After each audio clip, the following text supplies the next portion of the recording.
Good evening, ladies and gentlemen. My name is Jerry Sansing, and this is the latest edition on August the 18th of the What's Going On in Corpus Christi show. It's predominantly a taxpayer-supported organization or film, whatever you want to call it, an enterprise. And since I am the president of the Taxpayers Association, then I'll let you know what's going on in Corpus Christi, Texas. Now, our next meeting is going to be on Saturday, September the 5th, and we have those at 2 o'clock, and it's at the Small Planet Delicatessen at Staples and Saratoga. It's right behind a couple of the fast food places, which are right out on Saratoga. This is a little strip center. I think there's a drugstore next door. Okay, so 2 o'clock on that day, September the 5th. That's a Saturday. And there's a little meeting room in the back of that facility, the Delicatessen, and that's where we meet at 2. Okay, so see you there, I hope. And then in October, we've got 2 meetings. We've got our regular board meeting, which is on the first Saturday of the month, which would be October the 3rd. Same time and place. It's 2 o'clock at the Small Planet Delicatessen. And then in the next week or 2, I will let you know when the big general membership meeting is of the Taxpayers Association, Corpus Christi Taxpayers Association, and that will be at 2 o'clock at a place to be determined on October the 24th. That's on a Saturday also. So that'll be a big meeting, and I will announce in plenty of time and send out to all the membership a letter announcing that. But also for those of you that are not members currently of the Taxpayers Association, then please join us over there for any of those meetings. So that's going to be September the 5th, 2 o'clock at Small Planet, October 3rd, Saturday, at 2 o'clock at Small Planet, and then the general membership meeting is going to be announced, but that'll be 2 o'clock on the 24th of October. And then we'll elect our officers and have some discussions and see what the general membership wants to do. But you're welcome, any of the members or anybody that's not a member, to join us on the board meetings at 2 o'clock at Small Planet on those dates. So with that being done, let me indicate that we have a person who's my vice president of the Taxpayers Association, Mr. Jack Gordy, and Mr. Gordy has been on the city's back for many, many months, probably years, about the ADA compliance around here. That's the it's the deal, folks. That's the People with Disabilities Act. Okay, so what we need to do is, with the Americans with Disabilities Act, that's under the Department of Justice, and there are some sidewalks out at the, I think it's what is it, the I forget the name of the Gulf Breeze or Gulfway Shopping Center, essentially at SPID and Airline.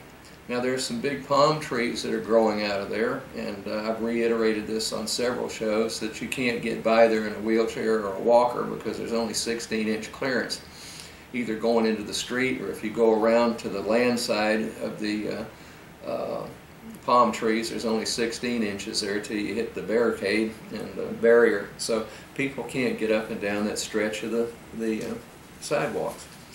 And it's a busy place over there. Now, what Mr. Gordy has done with the support of the Taxpayers Association, of course, then we've asked the city to cut the trees down, grind the stumps out, and pour concrete in those, and that'll give it sufficient space to have people with a disability, wheelchair bound or walker, be able to get up and down that sidewalk. Now we've got a city attorney who I've never met the man, but from what I've seen, I've not been impressed. But he says that long ago, the reason that the city does not have to comply to the ADA rules and regulations was that they had a waiver many years ago so that the city didn't have to do anything with these sidewalks and so forth. Now, he can't produce and has not produced that paperwork and a copy of that stay of execution, I'll call it, okay? That waiver that says that we don't have to comply to ADA rules here in certain spots of Corpus Christi, Texas. Now, I find that ludicrous. Now, the Department of Justice, with the subgroup, the Americans with Disabilities Act people, have said they're going to go ahead and come down here and investigate that, and that they have told Mr. Gordy verbally that there was no stay of execution. There was no waiver or anything to the city on these compliances. And then up jumps the devil here, and what we have is, I guess, the first article that came out, let's see if I can get them in chronological order, was the 5th of this month, and it says most voting sites not ready. Nueces has 10 compliant with ADA. Now, in the county and the city, and we're in Nueces County, then there are an awful lot of voting sites and so forth that are not that do not conform to the Americans with Disabilities Act and provide access to those places. So now, with the elections and all coming up, then what we've got is we've got a big flap going on now about what are we going to do, what are we going to do, okay? And it says with about 3 months before the next county election, there are only about 10 Nueces County polling locations compliant with the Americans with Disabilities Act. Renovations have yet to be made to more than 100 voting locations, many of which are buildings in area school districts and city facilities, said Crystal Lyons, a consultant helping the county towards ADA compliance. Every polling place has at least some issue. Only 5 has small issues that are really easy to remediate. The rest have issues that are going to take some money, Lyons said. The Commissioner's Court Tuesday and the 6-month update on the county's progress, okay, a lot of it is due to deferred maintenance. And that seems to be the general rule around here with taxpayer-supported entities. I know it's a real problem at Del Mar College. And I'll get back into Del Mar. That was on the 5th of August. The 9th, Nick Jimenez said above all voter access is a priority. So he jumped in the middle of this too. And you know, he's not real pleased about this, and he wants the stuff fixed as soon as possible with the rest of us. I'm paraphrasing what he was saying, okay?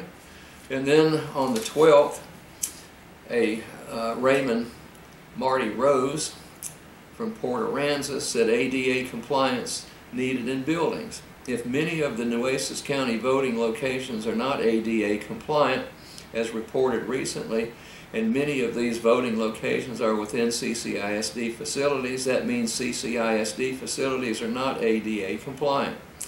Will it take a complaint to the Department of Justice to get CCISD to bring their facilities into compliance? Now, Mr. Gordy's complained about the city not taking care of that. And then, you know, it's amazing to me, they say they don't need to do this, yet if you look across town, there are a lot of sidewalks and so forth that are being re-leveled, and they're not just fall into the street like that. They're going to go ahead and slope them down, and it's costing a bunch of money, and there's, you know, a lot of concrete work and stuff to do with that to make these sidewalks and so forth compliant.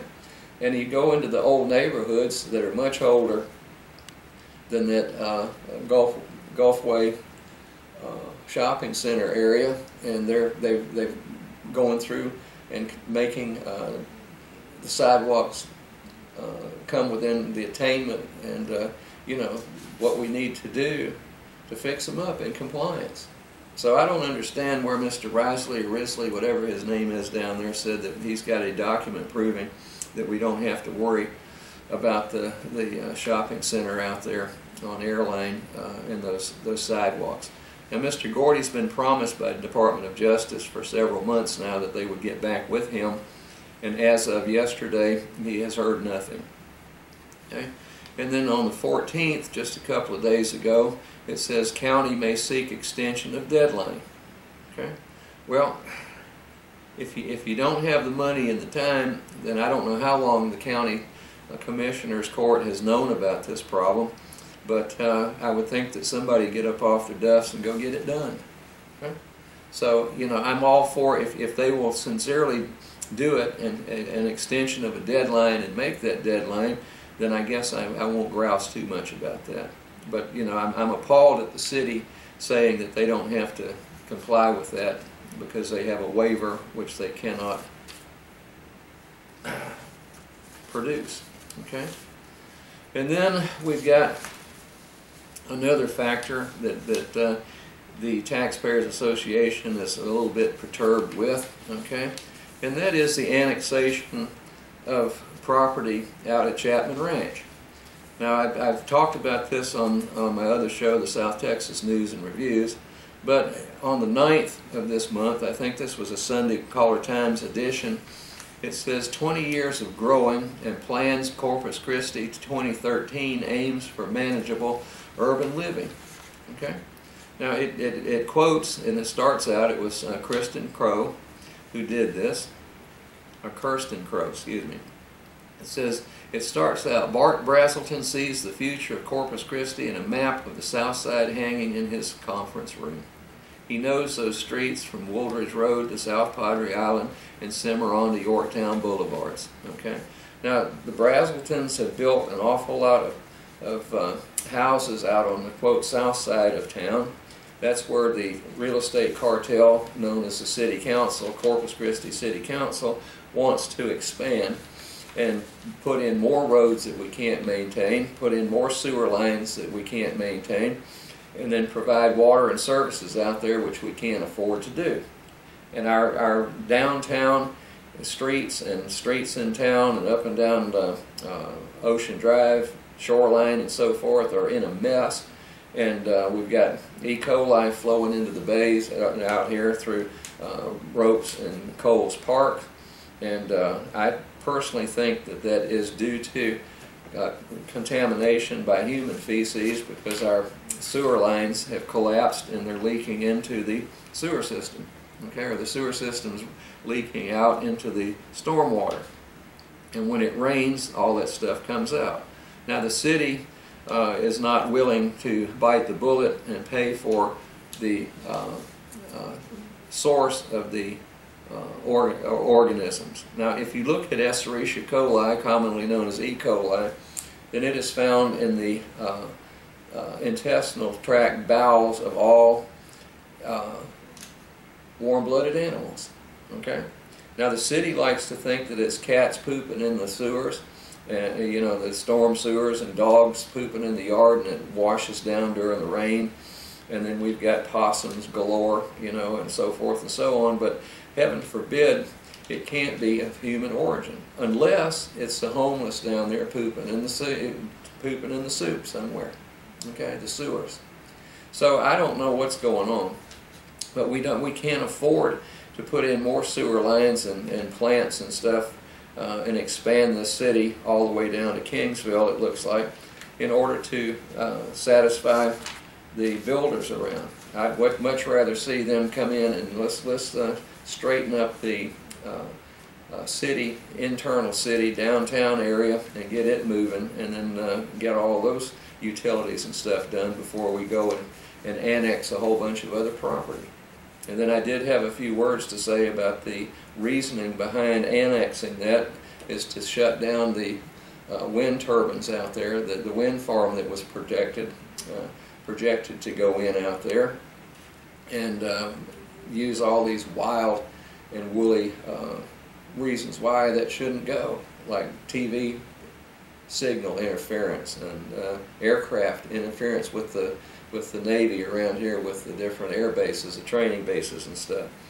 And I said on my other show that being raised in a Air Force communities all over the world on air bases and so forth, and having a father who was a fighter pilot for 30 some odd years, then I used to know that if you got instructions that if your engine quits you're going to go have a massive wreck somewhere, don't fly over those areas unless you're in a full-fledged war, and you have to. Okay, and I think the Navy concurs.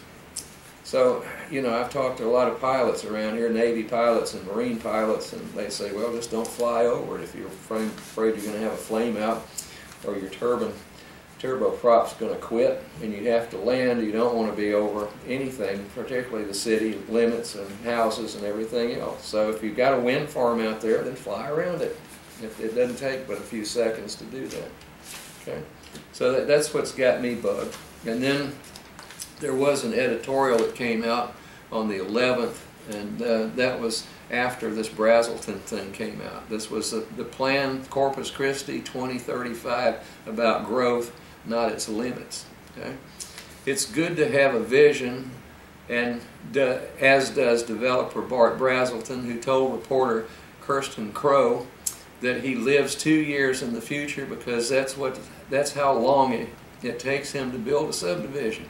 At that rate, it's not far-fetched that in 20 years the leaving Corpus Christi city limits sign accompanying Crow's story Sunday would butt into an entering Kingsville sign. Okay, so what do we want to do? Build Corpus Christi all the way to the Kingsville city limits? Okay. That would bring us to the year 2035, which also just happens to be part of the working title of the urban planning exercise, Plan Corpus Christi 2035. The Planning Commission will conduct a public hearing Wednesday on the plan. Okay? Are the outskirts of Kingsville where the city should be in 2035? Or would a view of Corpus Christi Bay from the window of what is called, what we'll call a loft in a multi-story building make more sense? Well, I think it would make more sense, and then the editorial went on from there. Okay. Now talk about purchases and so forth. I've talked about this in other places too. My employer, Del Mar College, to make a purchase, and this is where one of our Corpus Christi Taxpayers Association members went to the board meeting in which this was announced.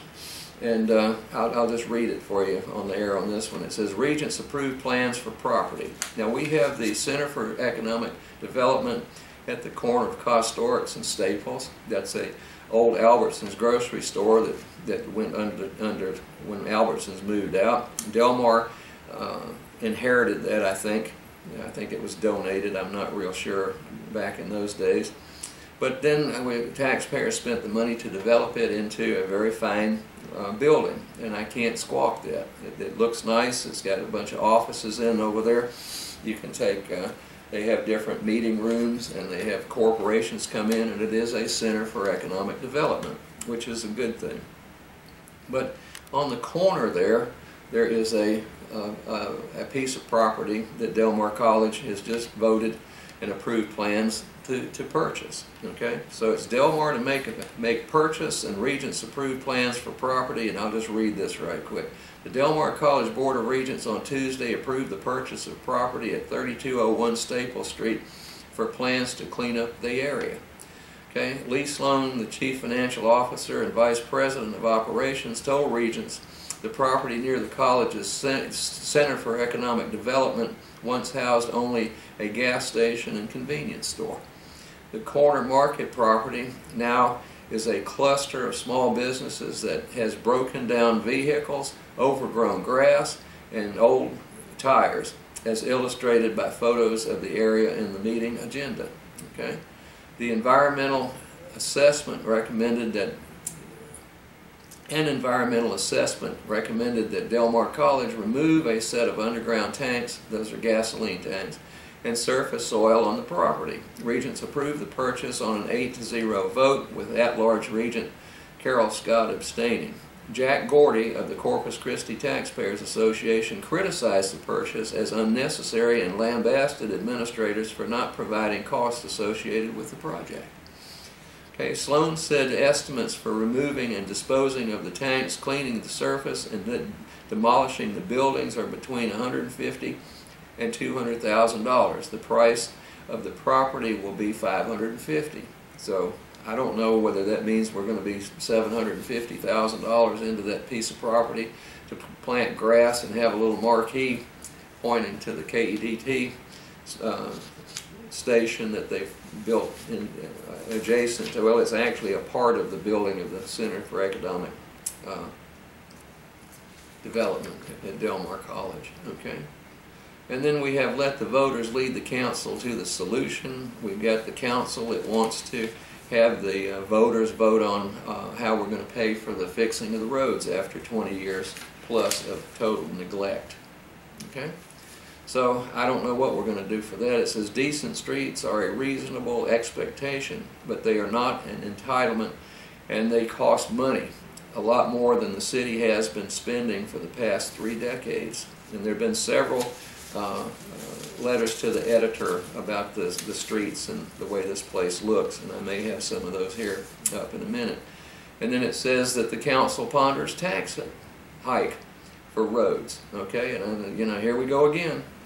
What we need is the city seeks $20 million per year for 10 years to clean it up. I don't think that $200 million is going to put a big dent in the streets, folks. I've heard estimates up to close to $900 million to $1 billion. Okay, not just $200 million.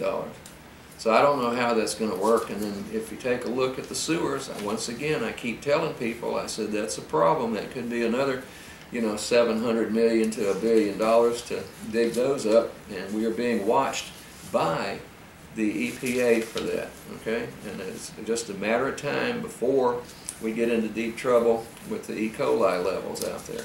And I said the city will not pay the freight to find out which warm-blooded animal those cultures are coming from, the bacterial cells. Okay?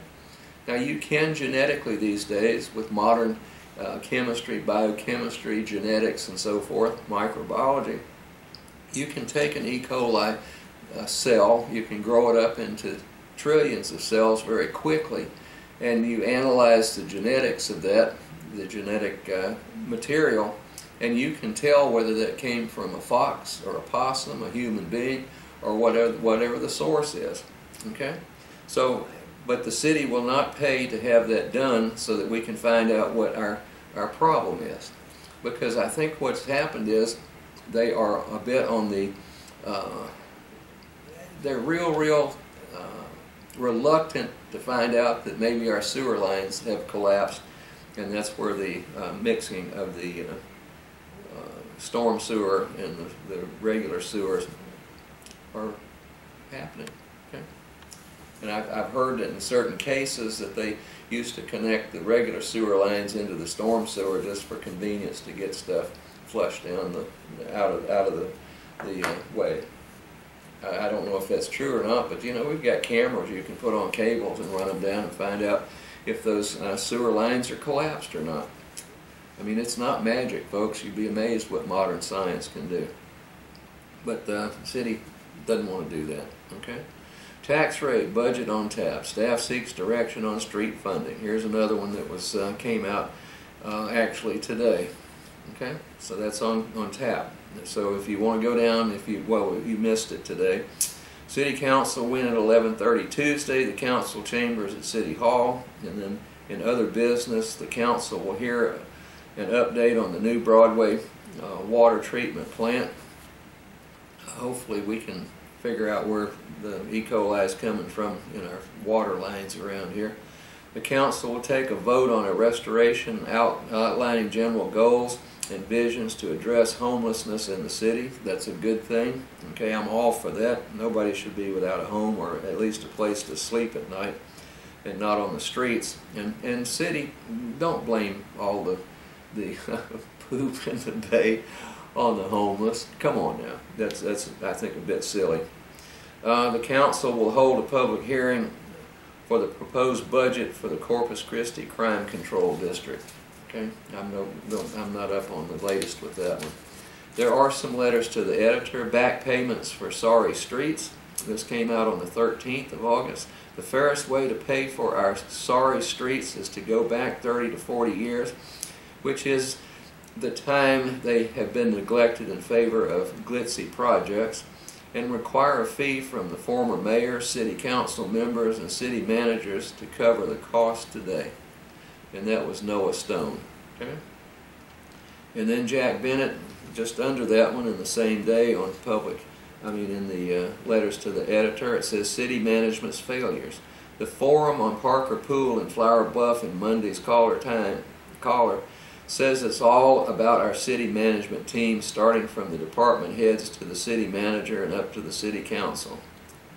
And then it goes on. Private citizen Mr. Bill Barton took it upon himself to accept the responsibility of doing a job the city took for granted. Common sense tells you that any facility experiencing wear and tear due to use, okay, if there had been maintenance completed as required, this could have been a small problem. Yet rather than repair, they just keep adding water and i.e. money, until they had a gusher of a leak. Okay? The management team failed miserably in doing their duty, which they were either paid to do or elected and paid to do. Think about our downtown water park fiasco, our Columbus ship fiasco, and our current street situation. Well, yes sir, Mr. Jack Bennett, that we've got some big problems here in Corpus Christi, Texas. I don't know how we're going to go about taking that. Then what we've got is taxes and roads. This came out on the 12th. Fuel City budget talks. Water rate increase drives the plan. And then as a side note along here, it says city still seeking cause of E. coli in water. City manager Ron Olson told the council Tuesday that crews are continuing to search for the source of E. coli that briefly contaminated water in Flower Bluff several weeks ago. It is believed the likely source is water well without a backflow preventer. The city is looking for quotes for the installation of backflow preventers and will be going door to door checking on the wells, said Utility Director Mark Van Vleck. The key is to have backflow preventers not only on the well, but any connection to the city's water system, he said. Okay. If the wells are not outfitted with preventers, the city will install them, charging the property owner, Van Vleck said. Property owners can work out a payment plan, he added. What would be a complicating factor in the installation of backflow preventers is water pressure, Olson said. In some areas, Flower Bluff, the water pressure will be too low, meaning officials will need to figure out how to boost it. Okay?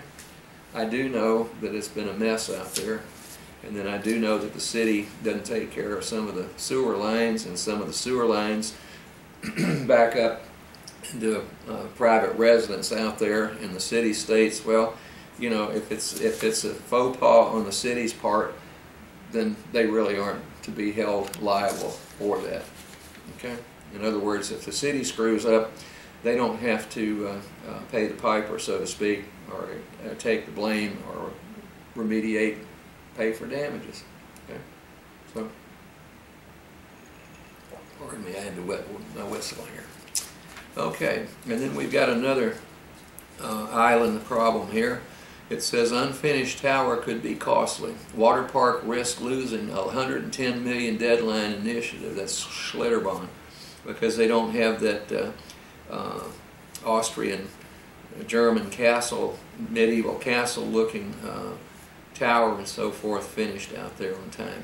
And it doesn't look like they're going to make it. So I don't know, folks, and we give them a $110 million incentive to build out there and not finish it on time. And this is the problem with all of these tax abatements that we have around here. City council members and county commissioners and so forth and so on, even the state people, elected officials get all uptight, you know, and joyful and so forth about any company coming in here, and then they start giving them tax abatements and so forth. And, you know, that's at the taxpayer's expense. So I've got about 30 seconds left. Just want to remind you that we do have the meetings coming up in September and 2 in October. And I'll give you the exact location for the October 25th meeting. So I guess all I can say is you may want to call Department of Justice or Mr. Risley downtown, the city attorney, and ask when they're going to fix those sidewalks up. So I've got about 6 seconds left. I enjoy talking to you. I hope you pay attention and go vote.